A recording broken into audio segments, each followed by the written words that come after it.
From the station that's on your side, you're watching News 19 at 11. Guilty. That is the verdict handed down tonight in the double murder trial against Brett Parker. Good evening now, and thanks for being with us. I'm J.R. Berry. And I'm Andrea Mock. After 13 days of testimony, a Richland County jury needed less than 3 hours to find Brett Parker guilty of killing his wife Tammy and his former business partner Brian Kapnerhurst. The two were shot and killed on April 13th of last year inside Parker's Irmo home in the Ascot subdivision. Prosecutors maintain that Brett Parker killed the two of them for the insurance money, first killing Tammy and then Kapnerhurst in an effort to frame him for his own wife's death. However, the defense claimed Kapnerhurst killed Tammy and their client was forced to kill him in self-defense. But in the end, the jury didn't buy Parker's story, and it didn't take them long either. They got the case around 4:45 today. By 7:20, they sent word they had reached their verdict. Shortly afterwards, Parker was sentenced to life in prison without the possibility of parole. And right after the sentencing, I managed to catch up with defense attorney Mark Whitlark to get his reaction to the swift events of the day. We're definitely going to appeal the case. No question. Surprised at the quick verdict? Nah, not really. Not really. I mean, when they had a rope ready for him when we got up here. At least we held it up a little bit. But let me run. I got to take care of some people right now. Well, family and friends were in court tonight as the verdict was read. We caught up with a few of them outside the courtroom to get their reaction to the jury's verdict and the sentence. I lost a daughter that nobody or nothing will ever replace. And no matter how sorry somebody is for whatever they've done, I mean, they took her away from me. And I agreed that I think the sentence should be no parole, how much ever the maximum is. He gave me two beautiful grandchildren, which I love very, very much. But he took a daughter that we all love very, very much too. And we can't have any more. I loved her very much. So did everybody else. I loved Brett. He was like a son to me and his family. But he took away somebody that was very special to us. If he didn't love her, there was other people that did. He didn't have to kill her. He needs to stay there. He needs to never get, because killing two people for no reason. Tammy was 44 years old. She spent her whole life trying to be good. Be a good woman, raise the kids right. He took her away. Brian worked with children, ball teams. He took them away. He never helped around the house. He played golf, did his own thing. He took two great people away from us. So let him spend the rest of his life. The first was Tammy Parker's father, followed by Tammy Parker's mother. That was just before the sentencing tonight. Well, tonight we do have in attorney Jack Swerling to discuss the decision and also what's next for Brett Parker. News 19's Darcy Strickland is standing by with him. Darcy. Andrea, JR, thank you so much. We're pleased to have prominent Columbia defense attorney Jack Swerling with us this evening. Obviously, we now know what the next step is, but let's just kind of backtrack a little bit and talk about whether or not you were surprised that the jury was able to come back so quickly with a decision. That surprised me because I know there was a lot of forensic evidence, and they spent a couple of weeks talking about forensic evidence and crime scene investigation, and they had to sort that out. Plus, you had the inconsistent statements that he gave.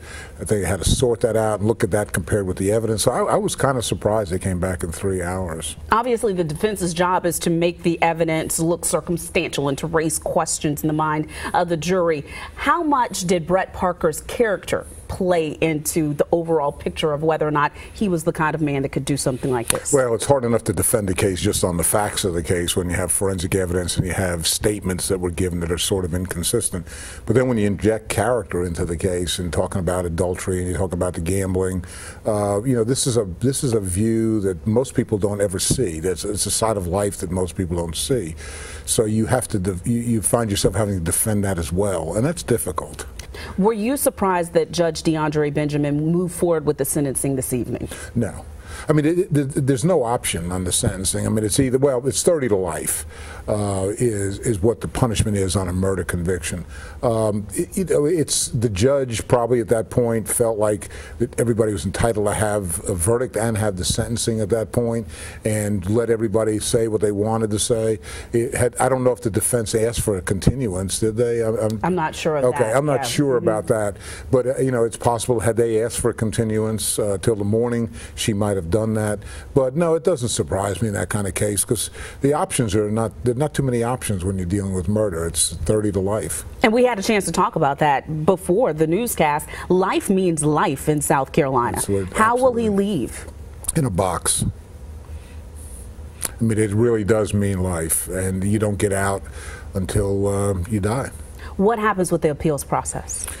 Well, they'll file an appeal. I'm sure they will. In this kind of case, you have to file an appeal. We file appeals in most convictions, and it'll work its way up through the courts. It could be 3 years before you get any ultimate decision on whether or not there were any errors of law during the course of the trial. And that's the only thing an appeals court looks at is issues of law. They do not look at the jury verdict itself. What they're concerned about is the admissibility of evidence or the exclusion of evidence, and it really falls on legal issues. So what's Brett Parker doing tonight? Probably sitting there and just wondering how he got himself into the situation where he is right now. And he may be in denial. He may, and the defense is taking a position he wasn't guilty. So we don't know exactly what's going through his mind. He may be thinking about what happened that day and what could have happened differently. He may be thinking about how he got taken advantage of in this case. He may be thinking about any number of things, but he's obviously very few defendants come to grips with what happens to them that quickly. All right, Mr. Swerling, we appreciate you, sir. Thank you so much. Take care. Andrea, JR, back to you. Darcy, thank you. We want to take a moment now to talk about the two victims in this case, 44-year-old Tammy Parker and 46-year-old Brian Kapnerhurst. Brett Parker's wife worked in sales and sang with a group that performed around the Midlands called the Jumpstart Band. Those in the band described her as a great person. She was loved by everyone. The couple's two children were at school when the shootings happened. Also, 46-year-old Brian Kapnerhurst was from Batesburg-Leesville. He was the Assistant Athletic Director for the Lexington County Recreation and Aging Commission. Some of the most compelling testimony happened when Brett Parker took the stand in his own defense. In about 2.5 hours of testimony, Parker claimed he was in his bathroom when Kapnerhurst shot his wife. Parker says that Kapnerhurst pointed a gun at him and told him to go to the safe and get money. Parker testified that in that moment, he came up with a plan and grabbed a gun that was under a blanket on the top of a safe and shot and killed Kapnerhurst. And then he says he just kept pulling the trigger. But on cross-examination, Parker seemed to get the facts confused as if he saw or didn't see his wife being murdered. What had just happened to me and what I had to do was horrific. I mean, you just seen your wife murdered and you had to shoot somebody who you thought was a friend in self-defense. I mean, it's just, it was crazy. And then not only that, I'm laid in the middle of my driveway and I got cops with guns pointed on me. I had guns pointed on me that day, it's very horrific. Investigator Travis Holdorf testified that Brett Parker's written statement of what happened differed from the verbal statements that he gave investigators. Another surprising twist to this case was the connection Brett Parker had with Sheriff Leon Lott. Lott told the court that he knew Brett Parker's father, Jack. After the two actually worked out at the gym one night, Jack Parker asked the sheriff to speak with his son. The pair then met face to face 5 different times. During the first meeting, Lott said Brett Parker admitted to having an affair, but told Lott it was because he and his wife were having marital issues. Lott told the court that it wasn't until another meeting with Brett Parker on June 6 that he told the defendant he was becoming aware that certain facts in Parker's statement were simply not matching up with the evidence. When we sat at that kitchen table was the very first time I said that his story just did not fit the evidence, that he was trying to take a square peg and put in a round hole, and it just did not fit. And that was the first time that, I'm not going to say I was confrontational with him because it didn't. We didn't raise voices. That I just acknowledged to him that his story just didn't fit. that what he was telling me did not match the evidence that we had, and that there was nothing else that I could do. As we mentioned, the two eventually met on 5 different occasions before Parker was arrested on Friday, July 20th. Hands down, the most emotional day of testimony was the day that Brett and Tammy's 14-year-old daughter took the stand. We've chosen not to show her face to you tonight. The daughter told the jury that she overheard her father talking with Brian Kapnahurst about a gun. She testified that her father had said that Kapnahurst should have it for home protection, but she became very mixed up in her testimony about what she initially told police and began to cry. I'm not doing it to stop him. I was in the room and I witnessed them talking about how he was giving a gun to Brian. I'm not lying about that. I was there and I remember. Well, also during the daughter's testimony, Tammy's mother began sobbing in the courtroom. Also during the 3-week-long trial, a bank teller admitted to having an affair with Brett Parker during his marriage to Tammy. She talked about a visit to Parker's home where he started talking about owning a gun, telling her that he felt like he needed protection after a 2010 break-in that is, at his home. While you were in the office, did he tell you anything about certain weapons in the house? He did mention that he had a gun. And while you were in the office, at some point, did he indicate to you where the gun was? He indicated that there may have been a gun in the desk. And how did he indicate that to you? He patted on the desk. Can you show the jury how he patted? Like this. Can you show him up here? Like this. But he didn't show me a gun. And yet another woman who says she is Parker's girlfriend was called to the stand just last week. She testified that she met Parker at Great Wolf Lodge just 2 months after the shootings. In fact, the woman says she was invited to the Parker's family's July 4th beach vacation, and she said she was in love with Brett Parker. Because Brett told me when I first met him, he told me that his wife had been murdered, and that a family acquaintance had killed his wife. And that was the extent of it? And I could tell that it was upsetting him. And I told him, I said, you don't have to tell me anything. Well, she also testified that she had spoken regularly with Parker since his arrest. Well, this trial has been full of surprises. Back on May 15th, the trial came to a dramatic stop. Family members say that Brett Parker suffered a panic attack while listening to details about his wife's autopsy. Medical examiner was testifying that Tammy Parker had bruising on her forehead just above her eye. At the time, Parker had been taken from the court to hospital, but in closing arguments today, prosecutor Luck Campbell told jurors that there was nothing wrong with Brett Parker that day.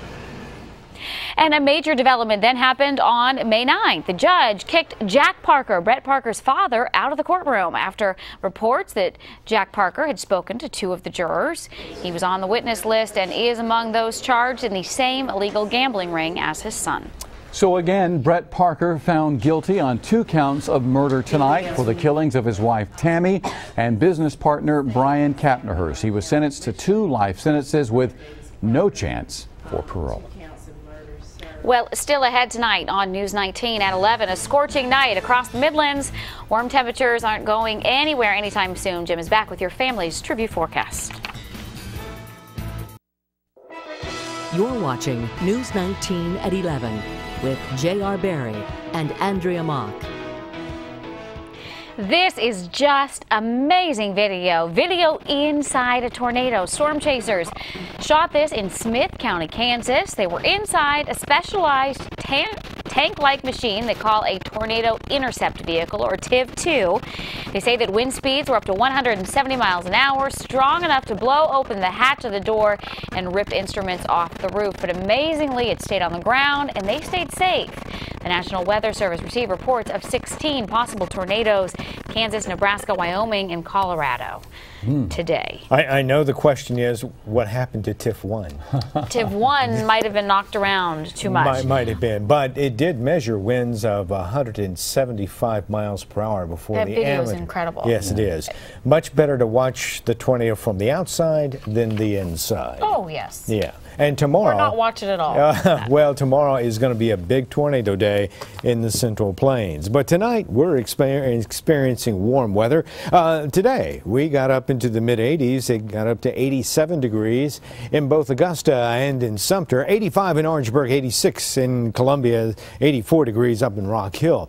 And our temperatures have cooled off since then. They're mainly in the 70s, but we have 67 degrees in Orangeburg, 68 in St. Matthews and Manning, 72 degrees here in Columbia as well as in Winnsboro. On the satellite picture, well, we've got generally clear skies. We've had just a few patchy clouds tonight. That's about all, but we might see a little fog toward daybreak. High pressure centered off the coast continues to bring moisture, and the warm air is surging northward all the way up into the Great Lakes region, where there was a tornado report just north of Detroit this evening. But most of the severe weather has been in parts of Missouri and into Kansas, and other thunderstorms in the High Plains region. But a little disturbance in the upper atmosphere is going to come out of the Rockies tomorrow, and right here in parts of Kansas and Oklahoma, that'll be ground zero for severe weather tomorrow. As far as temperatures are concerned, well, it's warm over the southern U.S. Temperatures earlier today in the 90s in parts of the Texas Panhandle, and the cooler air now being shoved a little bit farther to the north. Our forecast for tonight should be a pleasant one. We'll see temperatures dropping down to the low to mid-60s. 61 for low in Aiken and in Saluda, 64 in Columbia and Sumter, 62 in Orangeburg. Tomorrow we'll be warming up into the upper 80s with 87 degrees in Newberry, 88 in Camden and in Columbia and Orangeburg, and 89 degrees in Sumter. The 7-day forecast gradually getting warmer as we head toward the weekend, and also more humid. Now we're expecting partly cloudy skies, a little chance for any rain. By Friday, 90 degrees, 91 degrees over the weekend. It'll be hot, it'll be humid. Maybe a slight chance of a thunderstorm Sunday, but the better chance for thunderstorms looks like it's going to be Monday. High of 88 degrees, but then a cold front will come through late Monday night, early Tuesday morning. It'll be out of here and should dry us out for Tuesday with a high temperature of 87. We'll be back right after this.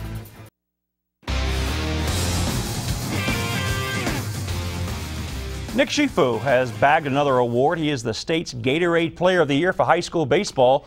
The senior capped off his high school career by helping the Lexington Wildcats win their first state title since 1999. Now, Schifo won't be spending his summer before college like most graduating seniors. In fact, he may skip college altogether and start working in his chosen profession. As our James Starks tells us in this report, whatever the next step is for Nick Schifo will be a big one. Now it's looking like in 2 weeks, somebody's going to start paying me money to play a game. It's been a whirlwind month of May for Lexington's Nick Schifo. In addition to finishing high school, the Wildcats catcher picked up a state title and was named the 4A Player of the Year. Oh, and by the way, Schifo is attending the Major League Baseball draft, where he will likely be a first-round pick. So how does someone with so much on his plate stay humble? Coach Hucks does a great job, especially my teammates help me out a lot too.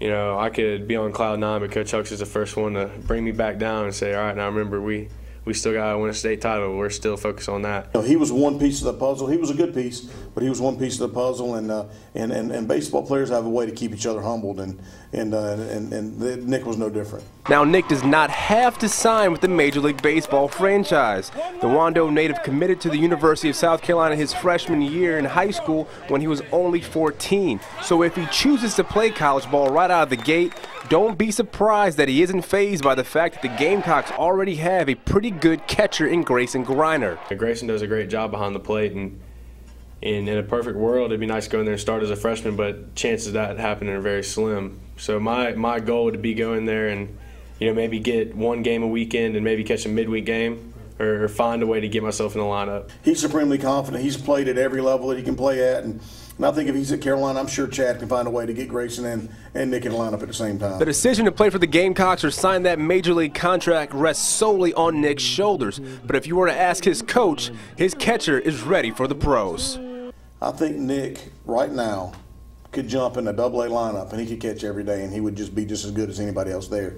He's that talented behind the plate. In Columbia, James Starks, News 19 WLTX.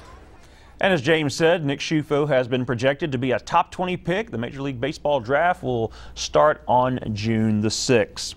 Well, the All-SEC awards are out, and you just mentioned, we just heard the aforementioned Grayson Griner. Well, he has been named to the second-team All-SEC along with pitcher Tyler Webb. Remember, Griner out of Blythewood's been named to the USA Collegiate National Team, and last year he was an all-freshman selection, so this is the second straight year he has been honored by the league. Webb owns the school record for appearances with the 106. Sumter's Matt Price had the old mark of 102. And Tyler's also been named a semifinalist for the Dick Hauser Trophy. And one other note, Gamecock freshman Jake Weinkoop has made the SEC All-Freshman team. Well, tomorrow night, I want to remind you, it is the final home opener at Capital City Stadium. Yes, the Blowfish will open the 2013 season tomorrow night, 7:05. This is the final year of summer baseball at Capital City Stadium. So the 2013 campaign. Columbia was on the road tonight, lost at Gastonia. So they will be looking to even their record at 1-1 tomorrow night when they play at Capital City Stadium. All right, Jimmy Johnson, loved by some fans, despised by others, but he is known as one of the good guys in the NASCAR garage. And he has really gone out of his way to give back to the community over the years. And now the 5-time Sprint Cup champion is going to visit Moore, Oklahoma, which was just absolutely destroyed by the recent tornadoes. He will help distribute supplies to the victims. Now, Jimmy has a connection to the state of Oklahoma. His foundation donates funds to school projects in the Sooner State, along with California and the Charlotte area. He says he'll donate his winnings from Sunday's race at Dover to the recovery effort. So Jimmy Johnson making a trip to Oklahoma on Thursday to visit the victims of the tornadoes. All right, stay with us. News 19 will be right back. Okay, well, as we speak, Reggie and JR are arm wrestling for this next job, but you could get a jump on it before they do. Would you like to be this man's intern? Yes, LeBron James is looking for interns. Maybe the best job you'll never get paid for. At LeBronJames.com right now, an internship is posted. Most of the job description is focused on the development or content of James's website. It doesn't say anything, though, about meeting him, getting to play some hoops with him, or any free shoes. For information on how to apply, you can visit our website, WLTX.com. Which one of you has it? I'll let JR win. You got. I'm going to win. Yes, really? Miami didn't win tonight. LeBron and company lose 99-92. Pacers. Could be his future intern's fault. Maybe. Okay, tomorrow? We're going to win with the weather. We'll see sunshine tonight, a low of 64, high tomorrow, 88. You ready? Beautiful, Jim. You want to go? I'd love to see this. Want to go? I'm a lefty. Louderman. Sure.